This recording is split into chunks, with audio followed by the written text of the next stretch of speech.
Hello and welcome back बच्चों। तो आज की वीडियो में हम सीखेंगे वर्ग क्या होता है, वर्गमूल क्या होता है।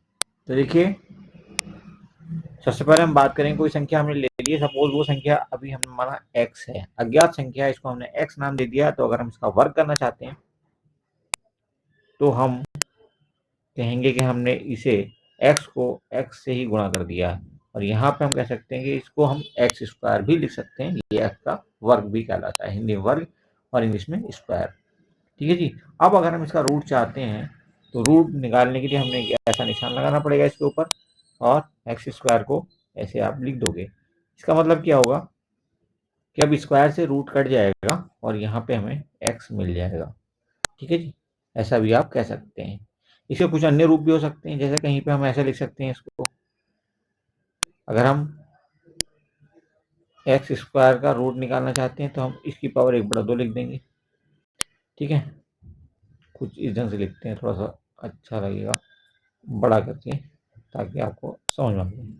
ठीक है जी, ऐसे तो आप कह सकते हैं कि ये 2 से 2 कट जाएगा, यहाँ पे पावर से पावर कटेगी और यहाँ पे हमें मिल जाएगा क्या, x। ठीक है जी। इसकी एक और फॉर्म हो सकती है, वो हो सकती है स्क्वायर रूट की एक और फॉर्म हो सकती है, वो ये हो सकती है कि जैसा आपने यहाँ पे सादा रूट लगाया था, कई बार यहाँ पे 2 लिखा हुआ भी आपको मिल सकता है, बहुत छोटा सा 2, और अंदर ये आपका, जैसे हमने यहाँ x की बात की है, एक्स स्क्वायर का हम रूट निकाल लें तो उसको हमने अंदर लिख दिया है रूट के। ठीक है, बाहर एक छोटा सा 2 लिख दिया, तो ये भी एक रूप इसका हो सकता है, कहीं पे आपको ये भी लिखा हुआ मिले। बहरहाल 2 यहाँ पे लिखा हो चाहे ना लिखा हो, इसका मतलब यही है कि हम एक्स स्क्वायर का वर्गमूल निकालना चाहते हैं। क्लियर है ये बात सबको? एक बार फिर से दोहरा देते हैं, चाहे ये 2 लिखा हो चाहे ना लिखा हो, रूट लगने का मतलब यही होता है कि हम उसका वर्गमूल निकाल रहे हैं। ठीक है जी। अब कोई संख्या ले लेते हैं, सपोज हमने यहाँ पे ले ली कोई संख्या 3। 3 का वर्ग करना है हमने, तो 3 गुणा 3 करना पड़ेगा। वर्ग का मतलब उसी संख्या को उसी संख्या से गुणा करना। तो यहाँ पे हमें मिल गया 9। अब हम इसका अगर रूट निकालना चाहते हैं 9 का, तो देखो क्या आएगा, कहाँ से आया था 9, 3 से आया था। ठीक है, तो हम इसको रूट 9 को ऐसे लिखेंगे और इसका आंसर क्या होगा, 3। ठीक है जी। हम ऐसा भी कह सकते हैं, इसको इस रूप में भी लिख सकते हैं, 3 गुणा 3। ठीक है, ये जोड़ा बन गया, हम ऐसा कह सकते हैं, या फिर इसको ऐसे भी लिख सकते हैं, अलग अलग करके भी लिख सकते हैं, √3 गुणा √3। ठीक है जी। तो इसका आंसर क्या आएगा, इसका भी तो मतलब 3 ही होता है, जब जोड़ा बन जाता है हम उसको बाहर निकाल देते हैं। क्लियर है? अब चाहे इसके बाहर 2 लिखा हो चाहे ना लिखा हो, मतलब तो इसका रूट ही है। ठीक है, यहाँ छोटा सा 2 अगर बना नहीं भी है तब भी बहुत छोटा सा, इससे भी और थोड़ा छोटा ही होता है, नॉर्मल साइज का 2 नहीं होता ये। ठीक है जी। यहाँ पर आप इसको ऐसा भी लिख सकते हो, और इसका मतलब भी आपका 3 ही होता है, इसका मतलब भी 3 होता है यहाँ से यहाँ तक का। ठीक है जी, और इसका मतलब भी 3 ही होता है। चलिए कुछ और संख्याएं देखते हैं। अब हमने कोई संख्या ले ली, सपोज 5। 5 का वर्ग करना है, हमने क्या करेंगे, 5 गुणा 5 लिखेंगे, और यहाँ से मिल जाएगा हमें 25। अगर हम 25 का वर्गमूल निकालना चाहते हैं तो ऐसे लिख देंगे। ठीक है, या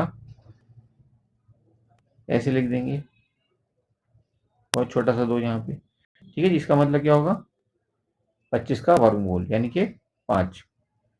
ठीक है, तोड़ के लिखना चाहते हो ऐसे लिख दो, √5 इंटू √5, या अलग अलग करके लिख दो, √5 इंटू √5। ठीक है जी, इन सबका मतलब 5 ही होगा। क्लियर है? और कुछ एग्जाम्पल लेंगे और इन पे आधारित कुछ प्रश्न भी देखेंगे, ताकि ये कॉन्सेप्ट आपको पूरी तरह से क्लियर हो जाए और कभी भविष्य में आप इस पे धोखा ना खाएं।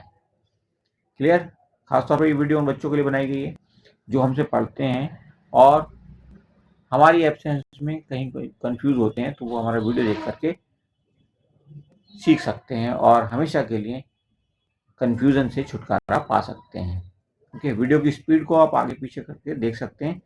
कई बार बच्चों को लगता है, कुछ बच्चों को हम धीमा पढ़ा रहे हैं, बट हम धीमा नहीं पढ़ाते हैं, हम एवरेज स्पीड से ही पढ़ाते हैं। लेकिन हो सकता है कुछ बच्चों को ऐसा भी लगता हो कि हम बहुत तेज स्पीड से पढ़ा रहे हैं, तो आप स्पीड यूट्यूब पे एडजस्ट कर सकते हैं। यूट्यूब पर पढ़ाने का यही फ़ायदा होता है कि स्पीड भी आप अपने अकॉर्डिंग वीडियो की एडजस्ट कर सकते हैं। ओके, चलिए अब हम एक और संख्या लेते हैं। सपोज हमने ले ली एक संख्या 7।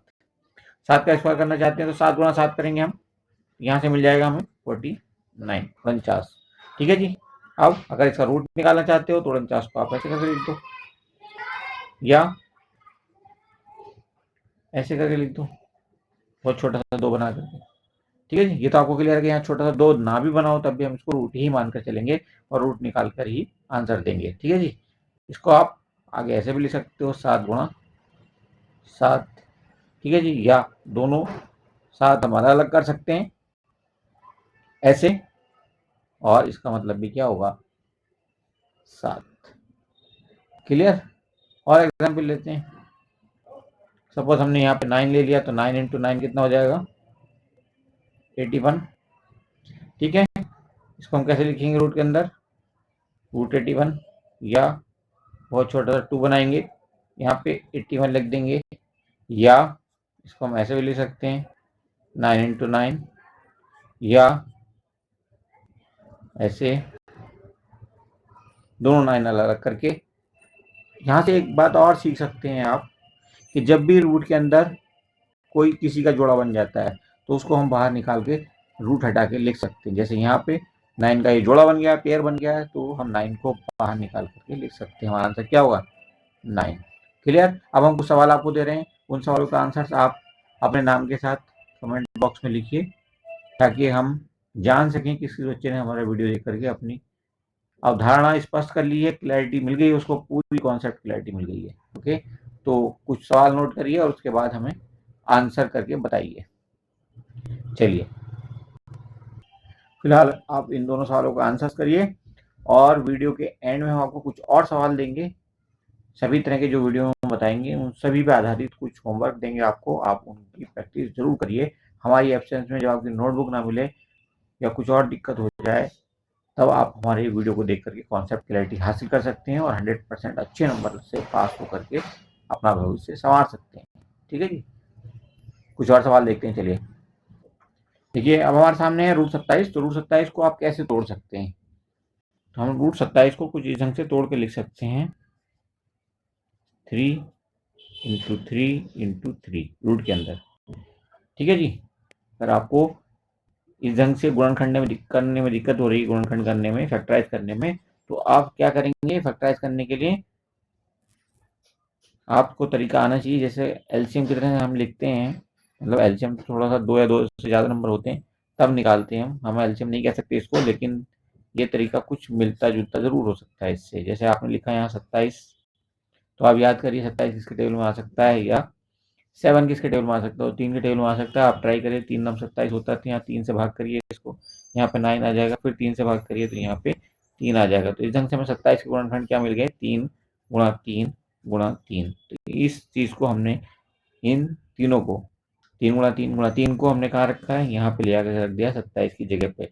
ठीक है जी। तो ऐसे करके हम गुणनखंड ज्ञात कर सकते हैं। जब गुणनखंड हमें मिल जाते हैं तो हम देखते हैं कि हम इन गुणनखंडों को हमने अभी अभी आपको बताया है कि अलग अलग करके भी लिख सकते हैं। ऐसे करके एक साथ रूट बना दिखा करके तीन अलग अलग, तीनों को अलग अलग लिख सकते हैं। 5 होते 5 को अलग अलग लिख सकते थे। ठीक है जी। तो ऐसा करके लिख सकते हैं। और इसका मतलब क्या होता है, जब जोड़ा बन गया, हमने अभी भी बताया आपको कि किसी का जोड़ा अगर से बन जाता है वर्गमूल के अंदर, रूट के अंदर, तो उसको हम बाहर निकाल लेते हैं। तो इन दोनों रूट 3 से हमें क्या मिला 3।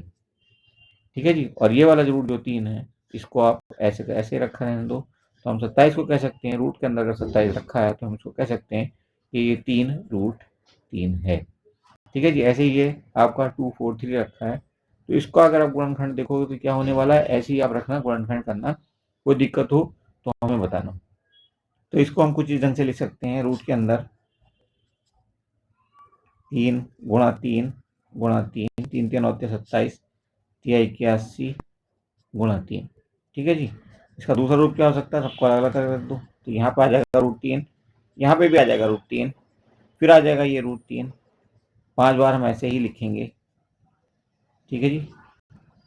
अब जोड़े बना लो और जोड़े बना करके आप इसको आसानी से आंसर कर सकते हो। देखो एक जोड़ा ये बन गया है, एक जोड़ा ये बन गया, तो यहाँ से भी हमें 3 मिल गया है और इनके बीच में गुणा का निशान है, यहाँ से भी 3 मिल गया है।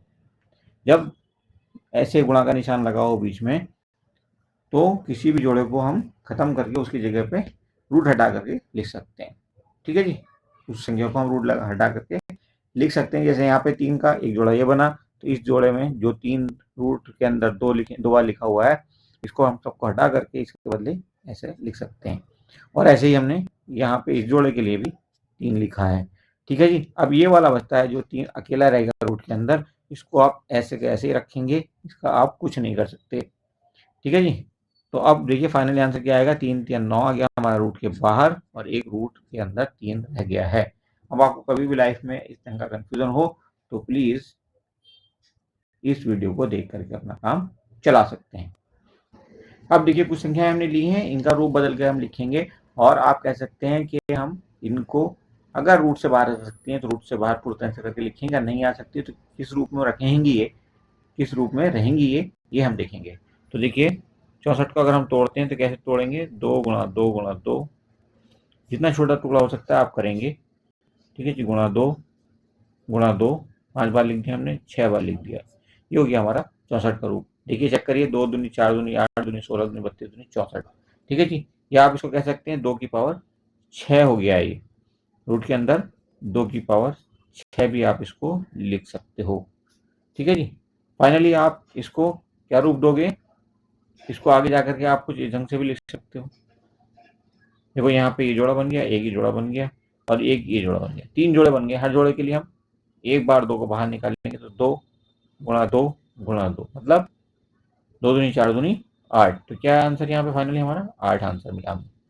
तो आप जानते हो कि 8 का वर्ग क्या होता है, 64। हमने 64 ही संख्या ली थी तो आंसर हमारा 8 आना ही था। वर्गमूल निकालने के बाद हमने टुकड़े करके निकाल लिया। अगर हमें सीधा नहीं आता तो हम टुकड़े करके भी निकाल सकते हैं, कोई दिक्कत नहीं होनी चाहिए। अच्छा ये क्या थी संख्या, एक 64 पूर्ण वर्ग थी, मतलब इसका वर्गमूल हमने निकाला तो पूरी तरह से निकल के हमें 8 मिल गया है। लेकिन कुछ संख्या ऐसी भी हो सकती है जो अपूर्ण वर्ग हो, जैसे 128 रूट के अंदर अगर लिखा है तो उसका पूर्ण वर्ग तो निकलेगा नहीं, 8 है उसका पूर्ण वर्ग तो निकलेगा नहीं, वो तो पॉइंट में जाएगा। ठीक है। तो उन संख्याओं को जिनका वर्गमूल पूरी तरह से नहीं निकलता, पूर्णांक संख्या नहीं मिलती, उनको हम क्या कहते हैं, अपूर्ण वर्ग। ठीक है जी। अब देखते हैं 6 to 5 हमने एक संख्या ली है, इस 6 to 5 को हम कैसे आंसर करेंगे, रूट से बाहर कैसे निकालेंगे, इसका रूप कैसे बदल सकता है। तो देखिए 6 to 5 को हम लिख सकते हैं 5 × 5 × 5 × 5। आप जानते हो कि इन सबको टुकड़ों को हम अलग अलग भी लिख सकते हैं, जैसे ऐसे √5 × √5 × √5 × √5। ठीक है जी। और आप ये भी जानते हैं कि जोड़ा बनेगा अगर इनका रूट्स का, तो उनके बदले हम 5 5 निकाल कर रख सकते हैं। तो हमने यहाँ पे भी 5 रखा, इसके बदले भी और इसके बदले भी, और बीच में लगा दिया गुणा। तो 5 × 5 मतलब 25 हमें आंसर मिल गया। क्या मिल गया, 5 × 5 मतलब 25। ओके। तो 625 का वर्गमूल क्या होगा, 25, और ये भी 625 भी एक पूर्ण वर्ग संख्या है या पूर्ण वर्ग है, आप ऐसा भी कह सकते हैं। उसके बाद देखिए 128 को देखते हैं। तो 128 को अगर आप टुकड़े करेंगे इनके तो क्या मिलेगा आपको, ऐसे मिलेगा 2 × 2 × 2 गुणा 2 × 2, 7 बार मिलेगा हमें, 1 2 3 4 5 6 और 1 लगा दो और 7 √7। ऐसे अलग अलग कर लिखना चाहते हो लिख लो, कोई दिक्कत नहीं, लेकिन हम सीधे डायरेक्ट इसका आंसर कर देते हैं। देखो जोड़ा ये बना, एक ये बना, एक ये बना, तीनों के बदले हम क्या करेंगे, एक बार यहाँ इसके बदले, एक बार इसके बदले और एक बार इसके बदले। क्या कहा हमने, एक बार इसके बदले, एक बार इसके बदले, एक बार इसके बदले, इन 3 जोड़ों के बदले 3 बार। हर जोड़े के लिए एक बार हम 2 को बाहर रखेंगे और एक रह जाएगा ये वाला 2 रूट के अंदर। ठीक है जी। तो ये आपका आंसर क्या हो जाएगा, यहाँ पे 2 दूनी 4 दूनी 8 और रूट के अंदर 2। क्लियर। अब ये रूट लगा रह गया यहाँ पे, क्यों लगा रह गया, क्योंकि ये एक पूर्ण संख्या नहीं थी। कौन संख्या, 128 128 जो है वो एक पूर्ण संख्या नहीं है, इसलिए रूट लास्ट में लगा रह गया है। आप चाहो तो इसका आंसर पॉइंट में आगे लिख सकते हो कुछ इस ढंग से। √2 की जो वैल्यू होती है 1.41 होती है, कितनी होती है 1.41। तो आप इसको गुणा करके भी फाइनल आंसर यहाँ पे लिख सकते हो। ओके, 8 1 8, 8 4 32, कैरी हुआ 3, 8 1 8 + 3 11। तो 11.28 भी आप इसको लिख सकते हो, ये भी इसका एक रूप होगा, आपको कहीं इस ढंग से भी लिखा हुआ मिल सकता है। बहरहाल ये सभी पॉइंट्स थे जो कि रूट के केस में आपको परेशान करते हैं। तो हमने कई प्रॉब्लम्स इसमें से डिस्कस किए हैं और देखेंगे अगर कोई प्रॉब्लम छूट गई होगी, कोई सवाल ऐसा होगा, कोई रूप ऐसा होगा इसका जो छूट गया है, तो हम उसको अगले वीडियो में लेने की कोशिश करेंगे। इससे पहले कि हम वीडियो एंड करें, आपको वीडियो को लाइक करना होगा, चैनल को सब्सक्राइब करना होगा ताकि हम मोटिवेट रह सकें और ऐसे फंडामेंटल्स पे एकदम बेसिक आधारभूत जो बातें हैं वो हम आपके लिए लाते रहेंगे अगर आप हमें मोटिवेट करते रहेंगे तो। चलिए आप देख लीजिए अपने प्रश्नों को और इन सभी प्रश्नों के आंसर आपने कमेंट बॉक्स में कमेंट करके बताने हैं ताकि हम देख सकें किस बच्चे ने हमारा वीडियो देखा और उसने क्या क्या सीखा।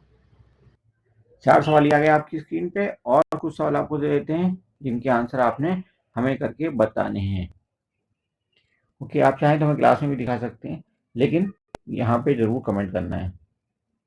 ओके, अगर कोई प्रॉब्लम आती है आप कमेंट करके बताइए और क्लास में बताइए, ज़्यादा अच्छा रहेगा। चलिए कुछ और सवाल देते हैं हम आपको, उनके आंसर आप करिए।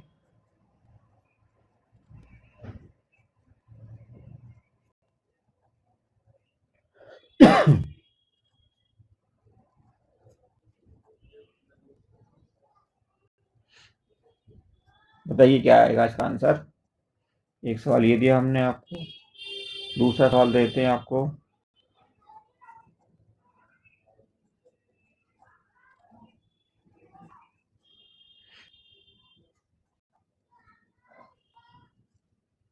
बताइए क्या होगा इसका आंसर। तीसरा सवाल देते हैं हम आपको।